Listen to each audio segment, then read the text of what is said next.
Bom, irmãos, vamos lá. Hoje eu vou compartilhar algo que Deus trouxe ao meu coração nessa semana e tenho certeza que isso vai abençoar o seu coração. E a partir da semana que vem nós teremos uma série nova. Eu e o Lipe estamos trabalhando aí para a gente poder trazer uma série a respeito de igreja, alguma coisa lá fundamentada no Novo Testamento. Nós estamos conversando aí durante a semana, a gente se encontra aí uma vez por semana, mas como eu estive fora praticamente a semana toda, ficou difícil da gente se encontrar. Então, na semana que vem a gente começa a nossa nova série. Durante a semana você fica aí ligado em como vai ser, tá bom? Como será essa série. Eu quero que você abra sua Bíblia hoje em Efésios capítulo 1. Se você quiser acompanhar aqui o texto na projeção, tem também. Hoje eu quero falar com você a respeito de três quais. Os três quais, não é? Nós vamos ver a respeito aí do texto. Você pode acompanhar aqui, o texto está projetado ali. Oro também para que os olhos do coração de vocês sejam iluminados, a fim de que vocês conheçam a esperança para a qual Ele os chamou, as riquezas da gloriosa herança dele nos santos e a incomparável grandeza do seu poder para conosco, os que cremos, conforme a atuação da sua poderosa força. Esse poder Ele exerceu em Cristo, ressuscitando dos mortos e fazendo assentar-se à sua direita nas regiões celestiais. Esse texto, na verdade a carta de Efésios, ela é maravilhosa, e esse texto ele é incrível, né? O mesmo texto continuando, Paulo vai dizer que esse poder, né, que ressuscitou Jesus, ele concedeu também à igreja. Então, todo o capítulo 1 de Efésios, ele é muito, né, muito rico e muito poderoso assim, no que diz respeito à sua mensagem. Mas hoje eu gostaria de compartilhar com você um pouquinho a respeito desse texto, e eu queria trazer, dentro desse texto, três quais que nós precisamos entender, descobrir, para a gente poder viver uma vida como igreja, como indivíduos, como discípulos de Jesus, de uma maneira que agrade ao coração de Deus e principalmente uma maneira que faça com que você a cada dia possa se desenvolver, né, com Deus. Deixa eu só colocar aqui para eu ficar dentro do nosso tempo aqui. Vamos lembrar, Deus nos chama para se relacionar com Ele. Esse é o chamado de Deus para nós no que diz respeito à nossa salvação. Deus, como estava falando aqui na abertura, Deus não deu seu Filho na cruz, Deus, né, não se fez um de nós para que simplesmente a gente pudesse ir para o céu. Certo? Ele podia criar outras maneiras de levar a gente para o céu. O céu é uma consequência, a vida eterna é uma consequência daqueles que vivem com Deus aqui. João capítulo 17, versículo 3... Jesus vai dizer, olha, a vida eterna é esta, que te conheçam a ti, o único Deus verdadeiro, e a Jesus Cristo a quem enviaste. É um dos versículos que eu gosto mais da Bíblia. João capítulo 17, versículo 3. A vida eterna é esta, ir para o céu? A vida eterna é viver no céu? Não. Jesus vai dizer, a vida eterna é esta, que te conheçam a ti, que conheçam a Deus. A vida eterna é conhecer a Deus e a Jesus Cristo a quem enviaste. Olha que coisa linda. Então, a gente viver aqui, viver ser discípulo de Jesus para que a gente possa ir para o céu, não faz sentido. O céu é uma recompensa, é um presente de quem já vive essa vida eterna com Deus aqui. Então Deus nos chamou para se relacionar com Ele, gente. Deus não nos chamou, deu a vida do seu Filho para que a gente pudesse ir no céu, ter um quartinho no céu. Tem os crentes ainda picareta que falam assim, não, se me tiver um quartinho lá no fundo, para mim já está bom, né? Não, Deus morreu na cruz para te dar um quartinho no céu, para você escapar do inferno. Ele deu a sua vida para que a gente pudesse se relacionar com Ele de novo, para que a gente pudesse ter acesso a Deus de novo e ser amigo de Deus. Paulo então aqui vai dizer, olha, eu oro para que o coração de vocês, os olhos do coração de vocês sejam iluminados, a fim de que vocês conheçam a esperança do chamado de vocês, para que vocês conheçam as riquezas dessa herança, para que vocês conheçam o poder desse Deus que atua em vocês. Paulo está escrevendo para uma igreja. E ele começa, né, o versículo 3, olha, bendito, ele começa como se fosse uma oração, bendito seja Deus, né, Pai do nosso Senhor Jesus Cristo, que nos abençoou com toda sorte de bênçãos espirituais. Daí ele vai falar que o Espírito Santo é o selo da nossa salvação, e ele vai dizer, e eu oro por vocês, oro para que o coração de vocês seja iluminado, para que vocês conheçam o chamado de vocês, para que vocês conheçam a natureza da riqueza da glória, da gloriosa herança que vocês se tornaram, e para que vocês conheçam esse poder que atua em nós. Então Paulo está escrevendo para a igreja e fala, olha, eu vou orar cada vez mais, para que vocês entendam essa obra de Deus para a igreja. Então por isso que eu queria falar com você nessa manhã a respeito dos 3 quais. Eu acho que se você já leu o texto, você já, né, sacou ali quais são os 3 quais. Qual a esperança do nosso chamado? Qual é essa riqueza gloriosa, essa herança, né, essa riqueza gloriosa da herança que nós temos, que nós somos, na verdade, e também qual a força desse poder que atua em nós. Mas antes, Paulo começa dizendo assim, olha, eu oro para que os olhos do coração de vocês sejam iluminados. Eu oro para que os olhos do coração de vocês sejam iluminados. Toda a vida do cristão começa com Deus, né, abrindo os nossos olhos. Quando uma pessoa está morta, eu gosto muito dessa expressão, né? Quando a pessoa está morta e ela volta à vida, ou quando ela está em coma, qual que é o primeiro sinal que ela está viva? Ela abre os olhos. Certo? Ela abre os olhos. Pode estar tudo bonito ao redor. Se você não tem condição de ver, nada disso faz sentido. Pensa nisso. Se você... Que nem eu, estou usando óculos agora. Agora não, já usar óculos, agora está ficando pior a coisa. Pode ser uma coisa, nossa, olha que lindo que está passando lá. Se eu não tiver condição de ver, não importa se aquilo é bonito para mim. Só vai importar se eu tiver a capacidade de enxergar e ver isso. Então, tudo pode ser claro, né? Mas se a gente não estiver enxergando, não adianta nada. Então Paulo fala, olha, eu oro para que os olhos do coração de vocês sejam iluminados. Por quê? Porque mesmo quem enxerga, precisa ter olhos abertos para enxergar ainda mais. Guarde isso. Mesmo quem tem os olhos, mesmo quem enxerga, precisa ter olhos abertos para enxergar mais. Já viu a expressão assim, ó? Olha, eu estava vendo, mas não estava enxergando. Quem já viu algo, mas não estava enxergando? Né? As mamães, com certeza, né? O filho fala, mãe, não estou achando. O marido também acontece, né? Não é? Você vai lá na geladeira, você quer tal coisa, você abre a geladeira. Onde está tal coisa? Está aí. Não estou vendo. O pastor Cláudio Duarte ele fala assim, que daí a mulher vai lá, ela abre a geladeira, ela nem olha, né? Está aqui. Não adianta, muitas vezes a gente pode ver sem enxergar. As coisas estarem diante de nós, a gente não enxergar. Porque mesmo quem enxerga, precisa de olhos abertos para ver mais. Paulo fala, olha, se vocês querem ver mais, eu oro para que os olhos do coração de vocês, então, esteja aberto. E o que deve ser visto e conhecido? É isso que Paulo está dizendo. O que nós precisamos ter os olhos abertos, os olhos do coração abertos, para a gente poder ter condições de ver e enxergar? É disso que Paulo vai falar. É disso que ele vai falar, olha, eu oro para que os olhos de vocês sejam abertos para enxergar algo. Enxergar o quê? Qual é a esperança do seu chamado? Qual é a riqueza da herança que nós somos? E qual é a grandeza do poder? Ele está escrevendo para uma igreja. O que Deus espera de nós como igreja, nesse relacionamento que Ele nos chamou, nos salvou, nos escolheu para pertencermos. Para que a gente tenha a capacidade de enxergar ainda mais por que nós somos chamados, o tamanho dessa riqueza e o tamanho e a grandeza desse poder. É isso que Paulo vai dizer aqui para a igreja, que ele ora para que a igreja enxergue.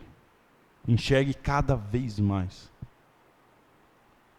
Na abertura eu falei aqui, Que diferença faz para a gente, como igreja do Senhor Jesus, se a gente entender, como a gente leu em Hebreus, que Jesus é a expressão exata do ser de Deus, e Ele se fez um de nós, e como Deus de todas as coisas, Ele se pendurou numa cruz. Que diferença isso deveria fazer para a vida da igreja? Que diferença isso deveria fazer para a vida daqueles que são salvos? Quanta diferença isso faria? Quanta diferença isso faria todo dia que a gente acordasse e saber, ter os olhos do coração iluminados para enxergar ainda mais de que nós estávamos mortos, que o nosso destino era o inferno eterno. Mas um dia, Deus nos escolheu, nos inseriu no seu corpo, nos inseriu no seu povo, para que a gente desde já pudesse experimentar uma vida abundante e viver com Ele por toda a eternidade. Que diferença isso faria para a gente? Ou deveria fazer? Então por isso que eu quero dizer, não adianta a gente simplesmente saber as coisas que estão ao nosso redor, se a gente não consegue enxergar o tamanho dessas coisas, ou a obra dessas coisas. Então Paulo vai falar de 3 coisas. Primeiro, ele vai falar qual a esperança do nosso chamado. Olha, eu oro para que o coração de vocês seja iluminado, para que vocês conheçam a esperança do chamado de vocês. E o que é isso então? Vamos lembrar Abraão. Vamos pegar o exemplo de Abraão, vai facilitar para você um pouco do que Paulo está dizendo aqui. Abraão era um homem, e aí um dia Deus falou com ele. O que Deus falou para ele? Sai da tua terra, sai aí do meio dos seus parentes, e vai para uma terra distante, que eu vou te falar. E ele faz uma promessa para Abraão. Qual foi a promessa que Deus fez a Abraão?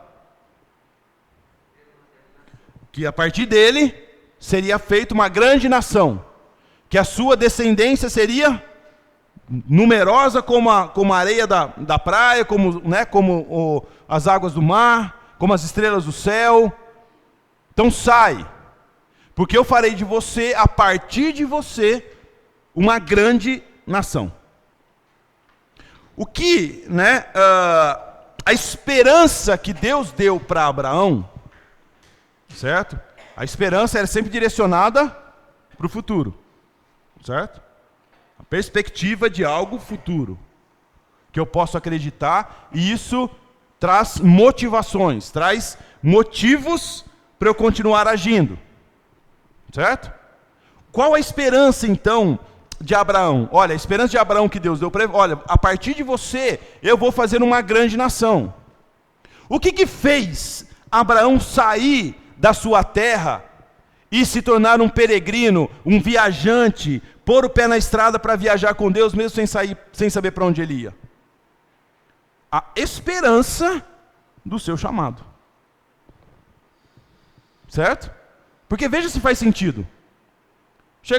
Deus fala, Lipe, sai de Rio Claro, pega a Karine, deixa tudo para trás, seu trabalho, sua família, e vai para um lugar que eu vou te falar. Como assim, senhor? Que lugar? Vai falar a verdade, gente. Se é a gente. Bom, se é o Lipe, então, né, Lipe? Onde nós vamos, senhor? Que hora nós vamos, né? Como que eu vou, né? Sai. Mas daí Deus fala assim, não, eu tenho um chamado para você. Eu estou te chamando. E você, se cumprir isso, eu vou fazer de você, a partir de você, uma grande descendência, uma grande nação, a partir de você. O que traz esperança para ele sair e deixar tudo é o chamado de Deus. E a esperança que Deus coloca nesse chamado. A esperança que Deus coloca nesse chamado. E foi isso que fez Abraão então sair, deixar tudo e ir para uma terra distante. E depois a história nós conhecemos. Certo? O pai da fé e tudo mais. Mas a esperança do chamado é que nos move nessa viagem com Deus. É o que nos move nessa perspectiva de experimentar esse relacionamento com Deus. Paulo está falando isso para a igreja. Vocês precisam conhecer qual a esperança do chamado de vocês. O chamado é de Deus e a esperança é aquilo que move vocês para frente. Qual é a esperança desse chamado? Eu podia ficar aqui sem exagero nenhum, falando a manhã toda de elementos desse nosso chamado. A manhã toda. Mas Deus, vou citar algumas aqui para você, para inspirar seu coração nessa manhã, para o Espírito Santo mover seu coração nisso que nós chamamos de igreja. Por exemplo, Deus, o nosso chamado, espera e crê como igreja. Quando eu falo igreja, eu não estou falando instituição, eu não estou falando estrutura, eu não estou falando Bethsaida, eu não estou falando um lugar, eu não estou falando uma esfera estrutural, eu estou falando do indivíduo que faz parte do corpo de Cristo. Ok? Eu estou falando desse povo que foi chamado por Deus para caminhar com Ele. Essa esperança traz para a gente uma espera e uma fé, uma crença, de que estaremos sobre a proteção divina, por exemplo, todos os dias da nossa vida. Primeiro. Segundo, essa esperança nos fala que nós seremos objeto do amor de Deus a partir de agora e para sempre. Vamos lembrar, 1 Coríntios 13. Como é que Paulo termina? Ficam agora, pois, a fé, a esperança e o amor. E a mais importante delas é o amor. Por quê? Quem nos dá a fé? A fé é um presente que Deus nos dá hoje para poder aceitar o Evangelho e fazer parte do seu povo. Então Ele nos dá. Quando estivermos lá na eternidade, a gente vai precisar de fé? Não, Paulo fala assim, por enquanto eu vejo embaçado, como num espelho embaçado, mas um dia verei plenamente, perfeitamente. Então eu não vou precisar de fé. Eu vou precisar de esperança? Não, porque a esperança é algo que me direciona para o futuro, numa expectativa, numa perspectiva de algo que eu vou receber. Eu já recebi, então eu não preciso. Mas o amor, eu preciso, porque o que vai me mover, o que vai perdurar no céu e na eternidade? Simplesmente o amor que teremos ao estar ali. Sermos objetos desse amor cumprido de Deus ali no céu e vivemos eternamente baseados nesse amor, de estarmos com Deus e com o Cordeiro. Então, Paulo está dizendo, olha, qual que é o chamado de vocês? Saberem que enquanto vocês viverem, vocês estarão sob a proteção da mão de Deus. Que vocês serão eternamente objetos de amor de Deus. Isso faz parte do nosso chamado. Quando vocês morrerem, isso não acaba com vocês. Não acaba com... tudo isso não termina quando vocês nesse mundo aqui descansarem. Essa é a esperança do nosso chamado. Quando o tempo não mais existir, não sei quando ouviram a música lá, que comece a festa, quando o tempo já não fizer mais sentido, que comece a dança, que comece a festa. Então, ou seja, nós viveremos sob a proteção de Deus o tempo todo, sendo objetos do amor de Deus o tempo todo, independente do tempo que foi criado para nós. Então, quanto que isso pode fazer diferença se a gente conhecer cada dia disso, irmãos? Que diferença faz na sua vida saber que você faz parte de um povo que estará sempre sob a proteção de Deus, debaixo das asas e da mão poderosa de Deus? Que diferença isso pode fazer na sua vida? Se você conhecer cada vez mais esse chamado, se você conhecer cada vez mais a perspectiva disso para a sua vida, que diferença faz para você saber que você eternamente será objeto do amor divino de Deus? Que diferença isso pode fazer para a gente como igreja, como pessoas? Mas a gente espera outras coisas também. Nós esperamos uma viagem turbulenta, por exemplo. Certo? Mas, com Cristo sempre no leme. Porque Paulo também vai dizer que tudo isso que Deus fez, Ele colocou Cristo como cabeça da igreja. Como cabeça da igreja. O que acontece com um corpo se uma pessoa é descabeçada? Vai dar ruim, alguma hora vai dar ruim, né? Quem vai sofrer é o corpo, quem vai sofrer... Então a Bíblia diz o seguinte, que nós somos o corpo de Cristo, mas que Ele é o cabeça. Gente, a gente precisa aprofundar, por isso que Paulo fala, eu oro para que vocês conheçam com mais profundidade isso. Nós somos o corpo de Cristo e Cristo é o cabeça da igreja. que isso quer dizer? Se eu falar, eu estou aqui ensaiando, aí me dá vontade de ir no banheiro, certo? Meu comando está me dizendo, ó, você precisa ir no banheiro, um comando fisiológico. Eu posso falar assim, minha cabeça pode falar assim, ó, vai lá no banheiro você que eu fico aqui. Não. O que eu quero dizer com isso? Se você está no corpo de Cristo, Cristo é o cabeça. Ele está conduzindo o seu corpo. E se você é uma pessoa ajuizada, como um ser humano, você vai conduzir o seu corpo, você não vai colocar o seu corpo em risco, certo? Nós somos o corpo de Cristo. Paulo está falando, olha, eu oro para que vocês conheçam qual a esperança do chamado de vocês. Vocês foram chamados para ser alvo do amor de Deus, vocês foram chamados para viver com Ele, sob a proteção dEle, vocês foram chamados para mesmo em todas as turbulências, Ele estar no leme, porque Ele é o cabeça. Nós esperamos, por exemplo, a esperança do nosso chamado passa pelo fato de sabermos que Ele é o nosso pastor. E se Ele é o nosso pastor, com que a gente? Nada nos faltará. E o versículo 6 diz o quê? Do Salmo 23. Eis que a bondade e a misericórdia do Senhor me seguirão todos os dias da minha vida e habitarei na casa do Senhor para todo sempre. A esperança do chamado da igreja passa pelo fato de sabermos que Ele é o nosso pastor. O que o pastor pega? Ele pega a ovelha e vai passar com a ovelha no meio dos lobos? Não. Mas o pastor é aquele que protege, aquele que busca a ovelha, né, perdida, é aquele que cuida da sua ovelha, que põe a ovelha no ombro. Essa esperança faz parte da esperança do nosso chamado. Que estaremos debaixo da sua proteção, dos seus braços eternos. Nossa esperança é que Ele renove o nosso espírito, para que quando o maligno chegar, não encontre nada em nós. Quando o maligno chega contra a sua vida, o que ele encontra em você? Ele encontra coisa aí para tirar, para afetar.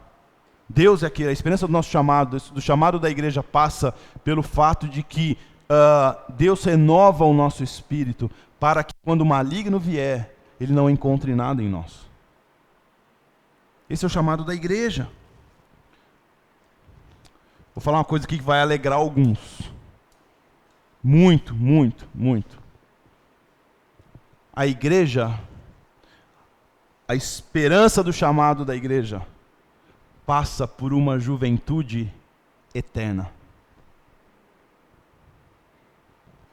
Já parou para pensar nisso?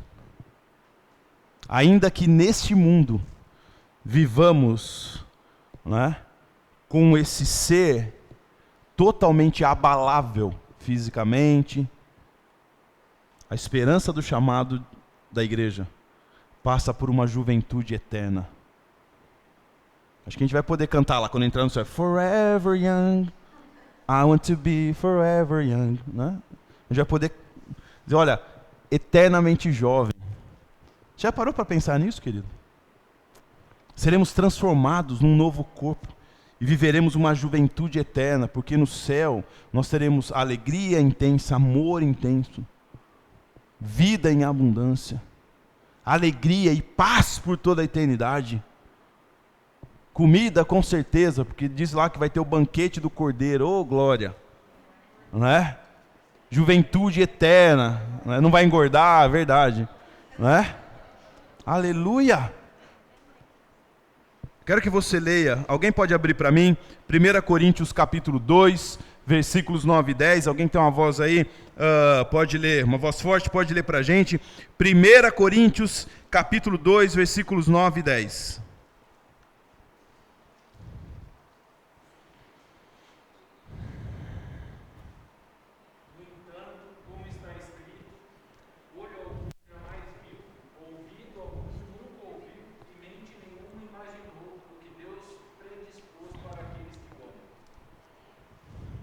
Essa é a esperança da igreja. Olha, Deus tem uma vida em abundância para a gente aqui. Mas ainda tem algo que mente nenhuma imaginou, olho nenhum viu, ouvidos ouviram. Aquilo que o Senhor tem preparado pré-definido para aqueles a qual ele salvou. Essa é a esperança da igreja. Que vida triste você saber que você tem que acertar para tentar ter uma vida feliz em 80, 90 anos. Das quais 1/3 você passa dormindo. Mais da metade você passa fisicamente debilitado. Já pensou? Ter que tentar acertar uma vida apenas em 80, 90 anos? Não ter a esperança de experimentar algo abundante, algo eterno. Você consegue entender pelo qual é o chamado da igreja? Qual é a nossa esperança? Ouvidos nenhum ouviram ainda, olhos não viram o que Deus tem preparado, mente nenhuma imaginou o que Deus separou para os seus filhos. Então esse é o primeiro. Paulo fala, ó, eu oro para que o coração de vocês, os olhos do coração de vocês sejam iluminados, para que vocês conheçam o tamanho da esperança. E como eu disse aqui, eu citei algumas coisas, eu poderia ficar a manhã toda citando elementos da esperança da igreja. A igreja pode ter suas falhas. A igreja não estrutura, de novo, o povo de Deus, ele pode ter suas falhas, ele pode ter os seus altos e baixos, ele pode ter as suas deficiências, ele pode ter as suas pisadas de bola, ele pode ter vários elementos, né, disfuncionais muitas vezes.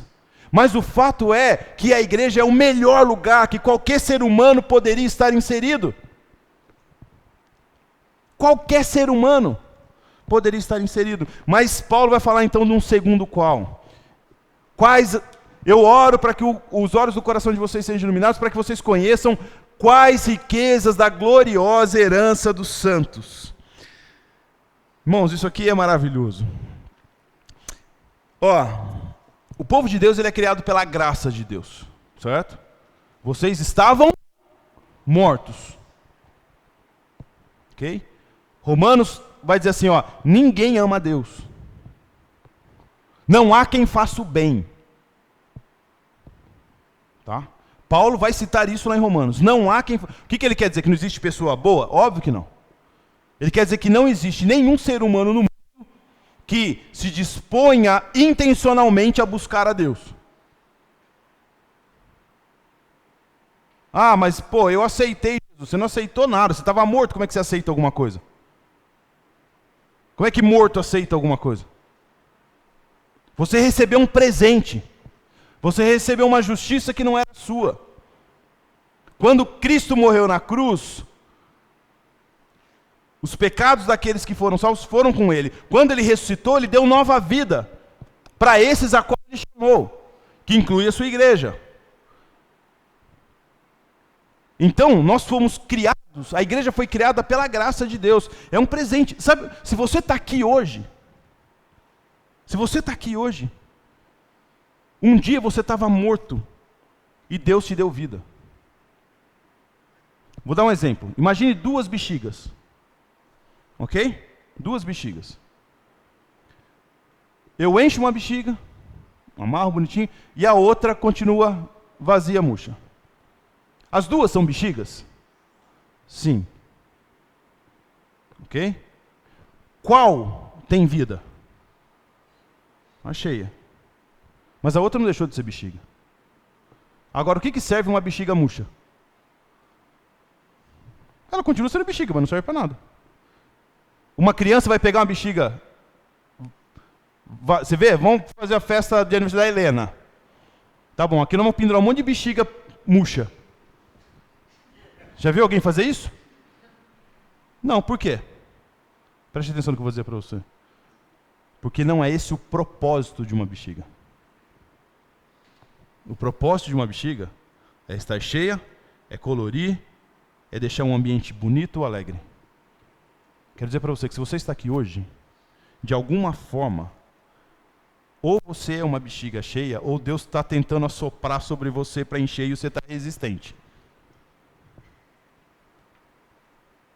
O que eu quero dizer é que apesar de todos os seres humanos, serem bexigas, algumas Deus soprou sobre elas o fôlego da vida. E a outras continuam bexiga, mas não cumprem o seu propósito. Se você pegar uma bexiga verde-limão, bonita, você fala, nossa, que cor bonita. Caramba, que bexiga legal, bonita. Mas ela está murcha, não tem o propósito.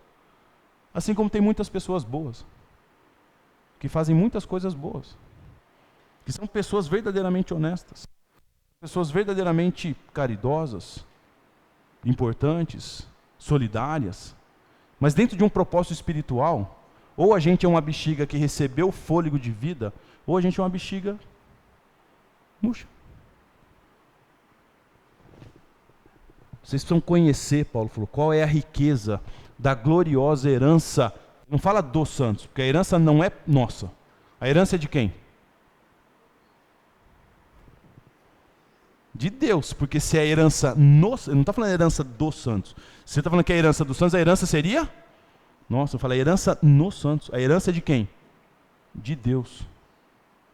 A riqueza dessa herança. O que eu quero dizer com isso? Pensa o seguinte, né? O seu povo, escolhido e criado, como eu disse, o seu povo é aquilo que Deus tornou a sua herança. É uma riqueza que Ele tornou a sua herança.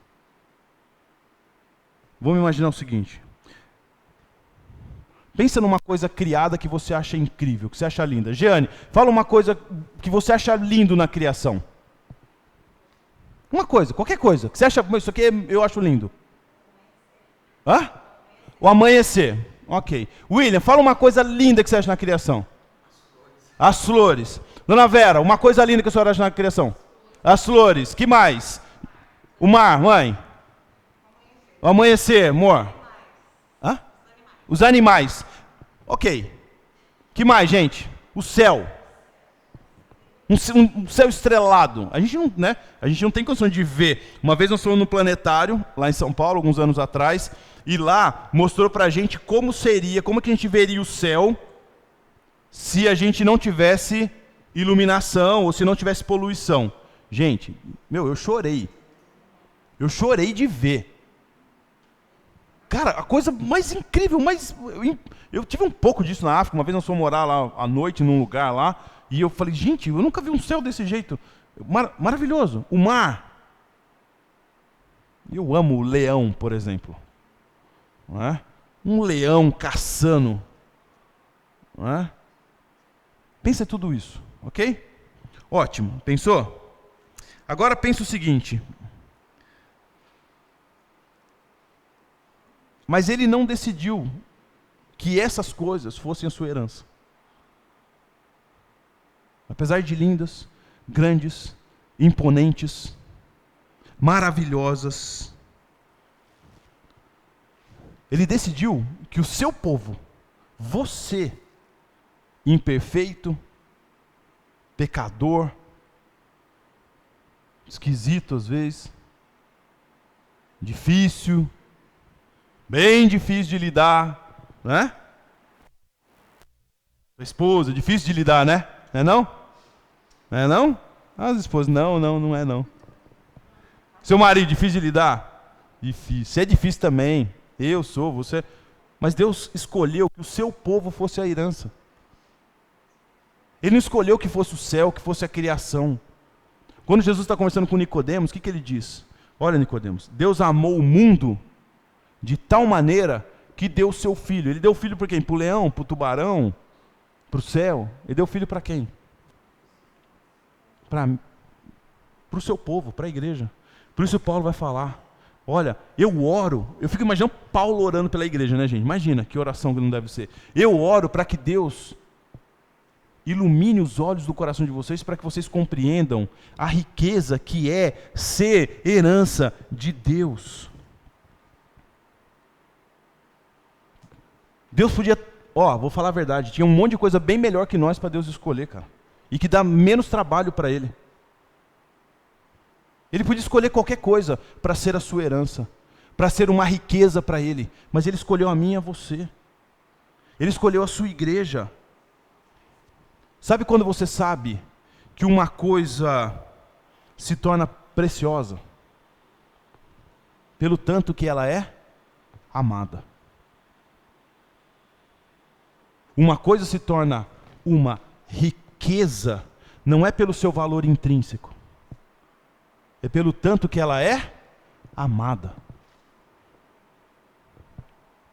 O que vale o bilhetinho que você já ganhou da sua esposa aí quando você namora? O que vale aquele papel de papel? Vale alguma coisa? Não vale nada. Mas aquilo é uma riqueza para você. Por quê? Pelo tanto que você ama o valor daquilo.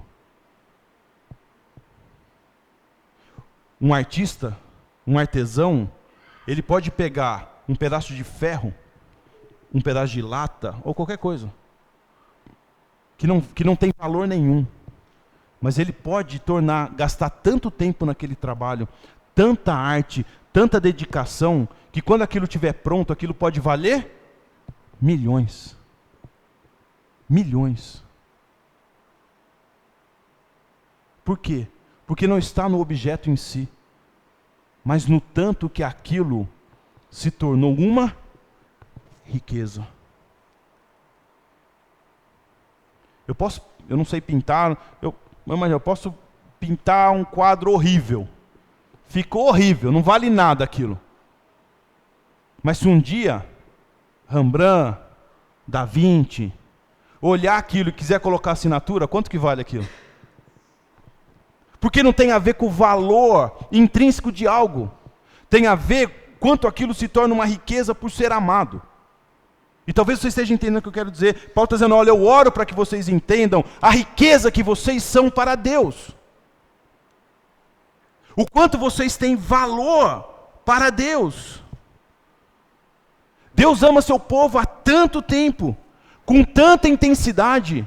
Deus ama o seu povo com um amor tão ilimitado, que isso se tornou uma riqueza para o coração de Deus. Isso se tornou uma herança para Ele. Essa herança está nos santos, está em mim e em você. Paulo fala, eu oro para que vocês compreendam isso, para que vocês conheçam isso, porque isso pode fazer diferença na vida de vocês.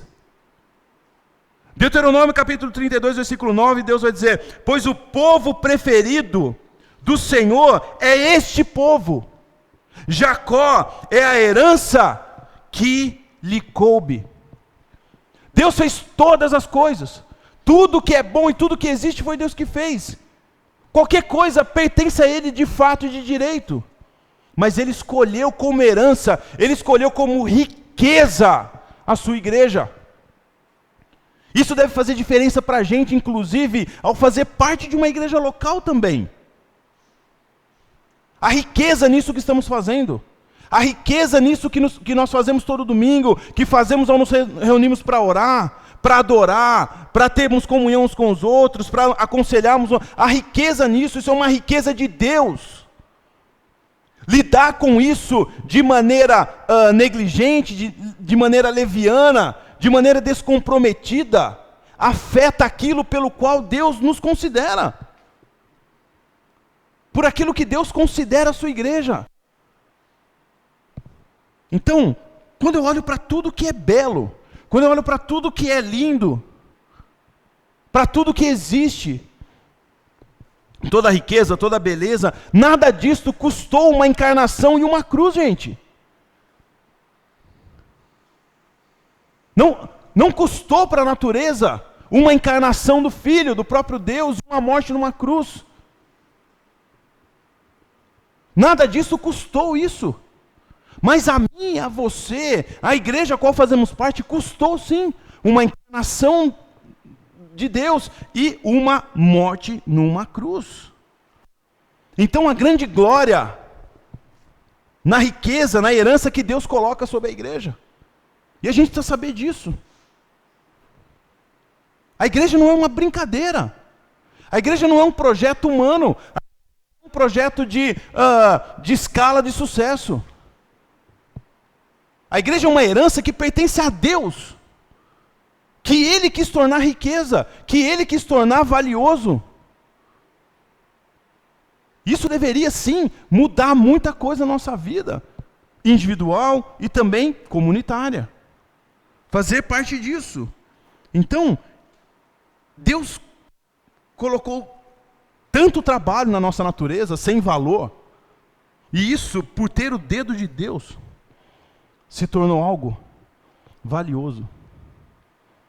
Você é valioso para Deus. Você tem um valor inestimável para Deus. Porque isso custou caro. E por último, Paulo vai dizer que ele ora para que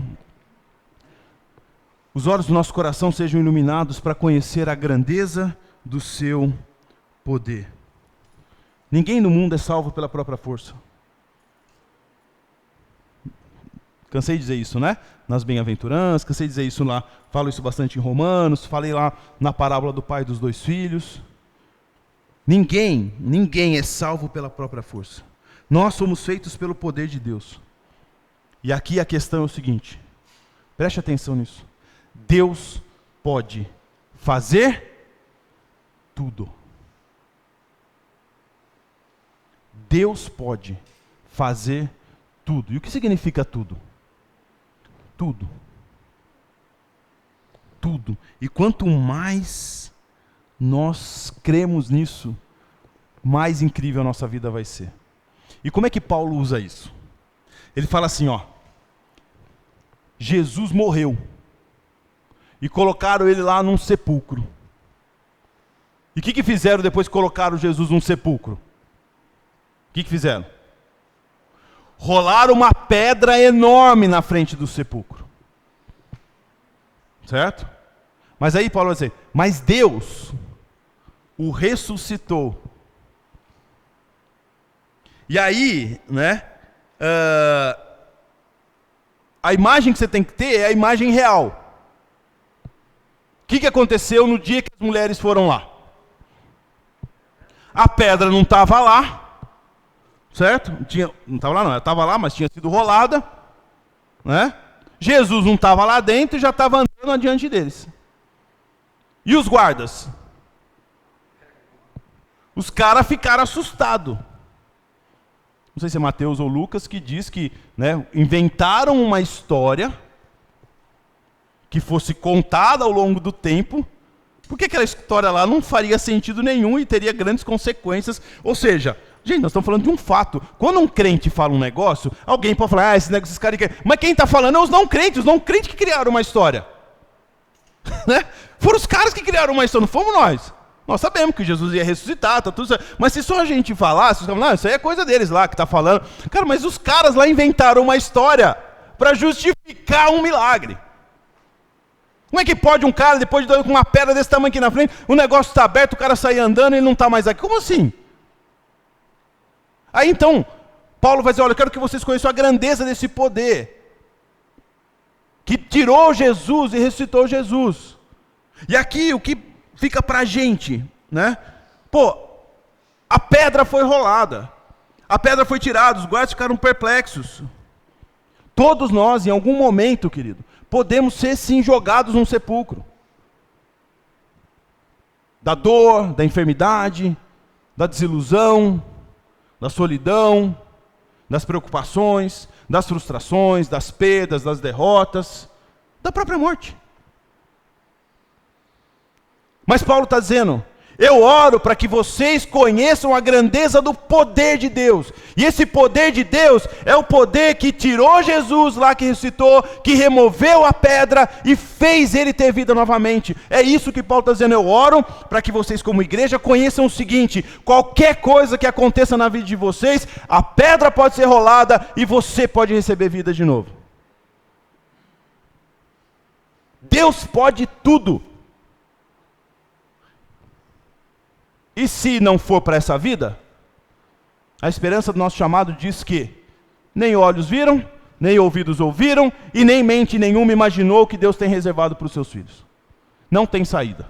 Se você faz parte da igreja, você tem uma vida mais do que abundante aqui, certo? Nem que seja a única coisa que você tenha, na sua vida aqui, seja a esperança do seu chamado. Nem que seja a única coisa que você tenha. É viver pela perspectiva de que um dia você vai ver algo, ouvir, imaginar algo que você nunca teve. Nem que seja a única coisa que você tem, mas se você faz parte do povo de Deus, se você faz parte desse Deus, da igreja que esse Deus tornou como herança, você é alguém que pode experimentar a grandeza desse poder. Mas você pode experimentar a grandeza desse poder diariamente. Diariamente. E eu creio nisso de todo o meu coração. Deus pode rolar qualquer pedra da sua vida. Aqui. Talvez você não veja aqui, tudo bem. Mas mesmo aqui nós podemos ver. Porque Deus pode tudo. Deus pode tudo. E Paulo fala, eu oro para que vocês tenham o coração, os olhos do coração de vocês iluminados. Para que vocês conheçam isso. Vocês conheçam isso. A gente vive um tempo, irmãos, de relativismo. O que é relativismo? É a gente sempre relativizar as coisas. E a igreja entrou nessa parada também. Nossa, nós vivemos num mundo muito difícil, né? As coisas hoje são diferentes. São diferentes para os outros, irmãos. Para nós continua a mesma. A palavra de Deus não muda, não. Ela não muda. Ele é o mesmo ontem, hoje e sempre. Deus não é condicionado pelas evoluções ou situações e circunstâncias que o mundo nos apresenta. Deus não é condicionado a isso. A Bíblia diz que Ele é o mesmo ontem, hoje e sempre. E que a sua palavra não pode voltar para Ele mentirosa. Né? Hoje as pessoas são ansiosas. Então, Jesus lá está falando assim, não estejam ansiosos por coisa alguma. Porque Ele tem cuidado de vocês. Hoje é muito difícil a gente lidar com algumas situações. Jesus fala assim, olha, quem quer ser inimigo do mundo vai ser inimigo de Deus. Quem quer ser amigo do mundo vai ser inimigo de Deus. Não tem jeito. E nós precisamos crer nesse poder, irmão. No poder que Deus deu à igreja. Que os 3 quais sejam conhecidos por vocês, por nós, a cada dia. Amém?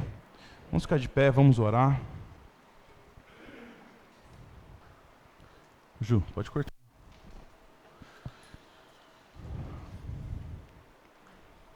Eu quero orar nessa manhã.